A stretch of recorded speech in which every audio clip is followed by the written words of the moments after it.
Good morning students. आज का नया चैप्टर है, 10वां चैप्टर है ये, अधिकारों का भारतपन। अधिकार का भारतपन यानी डेलीगेशन ऑफ अथॉरिटी बहुत इंपॉर्टेंट चैप्टर है। अधिकार के भारतपन से आशय सामान्यतः ये लगाया जाता है कि अपने अधिकार किसी दूसरे को सौंपना। मान लो कोई उच्च अधिकारी किसी काम पर जाता है तो वह अपने अधिकार अपने अधीनस्थ यानी अपने साथ में काम कर्मचारी करने वाले कर्मचारियों को सौंप कर जाता है, तो इसे अधिकारों का भारतपन कहते हैं। अधिकारों के भारतपन को विविध नामों जैसे प्रतिनिधायन, प्रत्यायोजन, अंतरण, हस्तांतरण, प्रत्यायुक्ति, समर्पण आदि से भी संबोधित किया जाता है। अधिकार के भारतपन से आशय कार्यभार सौंपे जाने से है। आज के जटिल औद्योगिक युग में किसी एक व्यक्ति के लिए उपकरण की संपूर्ण अर्थव्यवस्था को संभालना संभव नहीं है, इसलिए प्रशासनिक अधिकारी अपना कार्यभार दूसरे अधीनस्थ को सौंपते हैं।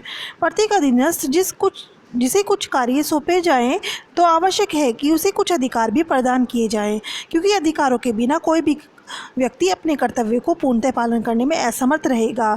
यह अधिकार और कर्तव्य का सौंपना ही अधिकार का भारतपन कहलाता है। अधिकार होंगे तो कर्तव्य अपने आप आ जाएगा। अधिकार की परिभाषा अनेक विद्वानों ने दी है।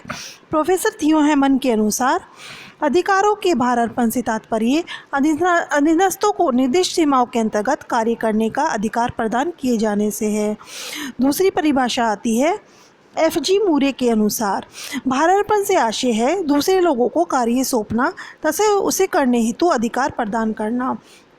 अधिकारों के भारतपन की विशेषताएं। अधिकारों के भारतपन की प्रमुख विशेषताएं निम्नलिखित हैं। नंबर 1, भारतपन संगठनात्मक प्रक्रिया है। नंबर 2, प्रबंधक उस अधिकार का भारतपन नहीं कर सकता जो उसके पास नहीं होता। नंबर 3, भारतपन ऊपर से नीचे की ओर होता है।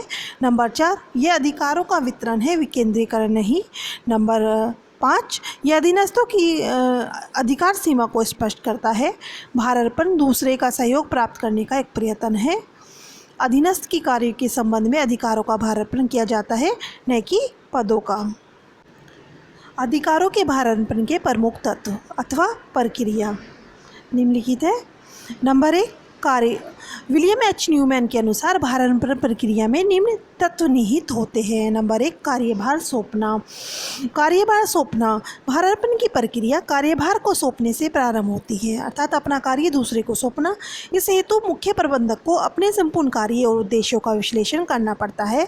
वह अपने कार्यों को विभाजित करता है और यह निश्चित करता है कि उनमें से कौन सा भाग अपने पास रखेगा और किन्हें अधीनस्थों को सौंपेगा। फिर वह अधीनस्थों की उपलब्धता, ज्ञान, सक्षमता के आधार पर उन्हें कार्यों को सौंपता है और उनसे अपेक्षित परिणामों को स्पष्ट करता है। कार्य का यह विभाजन और आवंटन संगठन के ऊपर से नीचे की ओर प्रत्येक भारतपन में होता है और तब तक चलता रहता है जब तक कि कार्य का इतना छोटा अंश नहीं रह जाता कि उसे एक कर्मचारी कुशलतापूर्वक संपन्न कर ले। अर्थात कार्यभार का सौंपने का मतलब है अपने अधिकार अपने से नीचे कर्मचारी को सौंपना और उससे काम कराना, और जब तक काम कराना जब तक कि वह पूरा न हो जाए। नंबर 2, अधिकार प्रदान करना। अगर किसी व्यक्ति की मात्र कार्यभार सौंपा जाए और उसे कोई अधिकार प्रदान नहीं किया जाए तो उस व्यक्ति के लिए दायित्व का निर्वाह करना असंभव होगा। यदि हम आवश्यक अधिकार दिए बिना दायित्व सौंपते हैं तो यह नरक के तुल्य होता है। अधिकारों के बिना दायित्व नहीं होता। यदि हमारे पास अधिकार होंगे तभी उस कार्य को करने का दायित्व हमारे ऊपर होगा। नंबर 3, जवाबदेही निर्धारित करना। किसी उपकरण में उच्च अधिकारी द्वारा अधीनस्थों को कार्यभार सौंपने तथा आवश्यक अधिकार प्राप्त करने से ही भारतपन का कार्य समाप्त नहीं हो जाता, अपितु उसे यह भी देखना होता है कि अधीनस्थ कार्यों का निष्पादन उद्देश्य के अनुकूल एवं नियमित ढंग से कर रहे हैं अथवा नहीं। अर्थात कार्यभार सौंपना और अधिकार प्रदान कर दिए, कार्यभार भी सौंप दिया, अधिकार प्रदान भी कर दिया, लेकिन काम हुआ है या नहीं इसकी जवाबदेही निर्धारित करनी पड़ेगी। जब तक ये पूछा नहीं जाएगा कि काम हुआ है या नहीं तब तक सही नहीं। भारतपन के सिद्धांत। भारतपन के प्रमुख सिद्धांत निम्नलिखित है। नंबर 1, वांछित परिणामों के अनुरूप भारतपन का सिद्धांत। भारतपन का प्रथम सिद्धांत यह है कि सौंपे जाने वाले अधिकार एवं कार्यों की प्रकृति और सीमा वांछित परिणामों के अनुरूप होनी चाहिए, अर्थात जैसा हमारा रिजल्ट चाहता है वैसा रिजल्ट मिलना चाहिए। भारार्पण के लिए सर्वप्रथम ये निश्चित करना चाहिए कि वे अधीनस्थ से क्या परिणाम की आशा करते हैं और तदुपरांत अधीनस्थ को अधिकार और कार्यभार सौंपा जाना चाहिए। इसके लिए आवश्यक यह है कि संगठन के उद्देश्य, नीतियों व नियमों का पूर्ण निर्धारण करके उसका संदेशवहन किया जा चुका हो, जिससे कि निष्पादन कार्यों की सूची तैयार की जा सके। नंबर 2, उत्तरदायित्व की संपूर्णता का सिद्धांत। अक्सर प्रबंधकों द्वारा अपने अधीनस्थों को अधिकारों का भारार्पण तो किया जा सकता है, परंतु प्रभावी निष्पादन के लिए उच्च अधिकारी के प्रति उनका जो व्यक्तिगत उत्तरदायित्व या बाध्यता है उसका भारार्पण नहीं हो सकता। अधीनस्थ अधिकारों का दायित्व अपने उच्च अधिकारी के प्रति अखंड, अटूट, निर्विरोध और संपूर्ण होता है। अपने अधीनस्थों में अधिकारों का भारार्पण करने के उपरांत भी प्रबंधक परिणामों के लिए अपने उच्च अधिकारी के प्रति संपूर्ण उत्तरदायी होता है। नंबर 3, अधिकार और उत्तरदायित्व की समता का सिद्धांत। यह सिद्धांत ये स्पष्ट करता है कि अधीनस्थों को उतना ही अधिकार दिया जाना चाहिए जितना कि सौंपे गए उत्तरदायित्व को पूरा करने के लिए जरूरी हो। पूरे अधिकार नहीं सौंपने चाहिए, थोड़े ही अधिकार देने चाहिए। अधिकार उत्तरदायित्व के संबंध हो करके बराबर होना चाहिए, कम या अधिक नहीं। ये व्यवहार में पूर्ण समानता बरतना संभव नहीं है, तो दोनों के बीच पर्याप्त संतुलन व सामंजस्य होना चाहिए। नंबर 4, आदेश की एकता का सिद्धांत। यह सिद्धांत ये दर्शाता है कि संगठन में एक व्यक्ति को एक समय में प्रत्यक्ष रूप से एक ही अधिकारी के प्रति जवाबदेही होना चाहिए। अधीनस्थों को एक ही व्यक्ति विशेष से ही आदेश मिलना चाहिए। यदि अनेक बॉस आदेश देंगे तो उसके लिए पालन करना कठिन हो जाएगा, अर्थात सबका बॉस एक ही हो। नंबर 5, स्पष्टता का सिद्धांत। भारार्पण प्रकृति के आधार पर साधारण अथवा विशिष्ट, लिखित अथवा मौखिक, औपचारिक अथवा अनौपचारिक हो सकता है। भारार्पण की प्रकृति चाहे जो भी हो, उसका पूर्णतः स्पष्ट होना परम आवश्यक है। अधिकार की सीमा का पूर्ण व स्पष्ट रूप से परिभाषित होना जरूरी होता है, जिससे कि अधिकार का गलत प्रयोग न हो। भारार्पण का स्पष्ट होना चाहिए और प्रभावशील होना चाहिए। स्पष्टता की दृष्टि से विशिष्ट, लिखित व औपचारिक भारार्पण श्रेष्ठ माना जाता है। नंबर 6, अपवाद का सिद्धांत। अधिकार भारार्पणकर्ता अधिकारी को चाहिए कि वे अधिकार प्राप्त होने वाले व्यक्तियों के कार्य में हस्तक्षेप नहीं करें। इसका कारण यह है कि भारार्पण की सफलता कुछ सीमा तक शीर्ष एवं अधीनस्थ अधिकारियों के पारस्परिक विश्वास पर आधारित होती है। अगर अधीनस्थ अधिकारी अधिकार प्राप्त करने के उपरांत भी गलती करता है तो भी शीर्ष अधिकारी को उस कार्य को करने की पूरी स्वतंत्रता प्रदान करते रहना चाहिए। गलती से उत्पन्न हानि को अधीनस्थ के प्रशिक्षण का व्यय मान लेना चाहिए। शीर्ष अधिकारी को विशेष परिस्थितियों में अपवाद स्वरूप भी हस्तक्षेप करना चाहिए। नेक्स्ट है क्रियात्मक परिभाषा का सिद्धांत। अधिकारों के श्रेष्ठ भारार्पण के लिए संगठन का क्रियात्मक विभागीकरण होना चाहिए और प्रत्येक कर्तव्य क्रिया संबंधित भूमिका व कार्य इकाई के अपेक्षित परिणामों की सुस्पष्ट परिभाषा देनी चाहिए। तब सभी संबंधित पक्षकार उसे भली भांति समझ करके अधिक उत्तरदायित्व के साथ लक्ष्य की प्राप्ति में योगदान दे सकते हैं। नेक्स्ट है अधिकार स्तर का सिद्धांत। इस सिद्धांत का अर्थ है कि निर्णय का अधिकार उसी स्तर का होना चाहिए जिस स्तर पर भारार्पण किया गया है।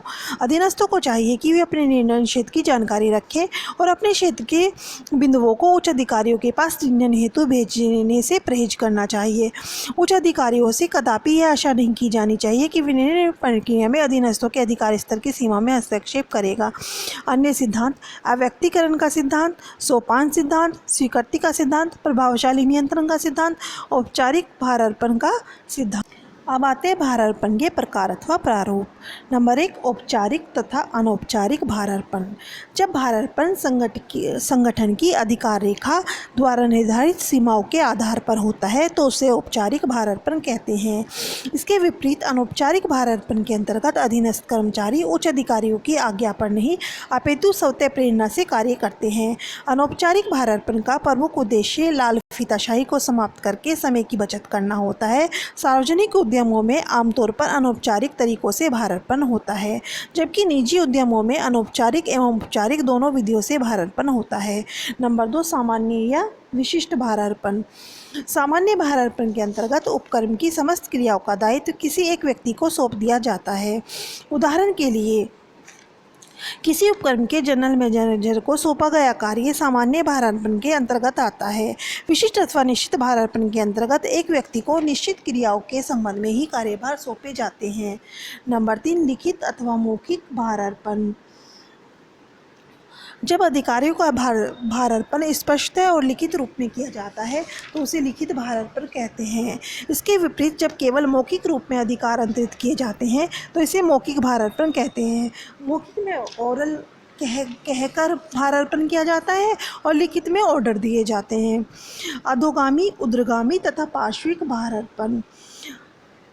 भारांकन सामान्य रूप से अधोगामी होता है, अर्थात उच्च अधिकारी अपने नीचे के अधिकारी को अधिकारों का भारांकन करता है, परंतु कभी कभी इसकी प्रकृति ऊर्ध्वगामी भी हो सकती है। अगर अधीनस्थ भारांकन को स्वीकार नहीं करना चाहे तो वह शीर्ष अधिकारी को भारांकन कर सकता है। जब भारांकन समस्त स्तरीय अधिकारियों को किया जाता है तो उसे पार्श्विक भारांकन कहते हैं। जो मान लो हेड ने अपने जूनियर को काम दिया तो वो कहते हैं अधोगामी। जब जूनियर ने काम करने के लिए मना कर दिया और हेड को ही वो काम करने के लिए कहा तो उसे कहते हैं ऊर्ध्वगामी। पार्श्विक भारांकन, जब हेड ने कई सारे अधीनस्थों को काम दिया तो उसे कहते हैं पार्श्विक भारांकन।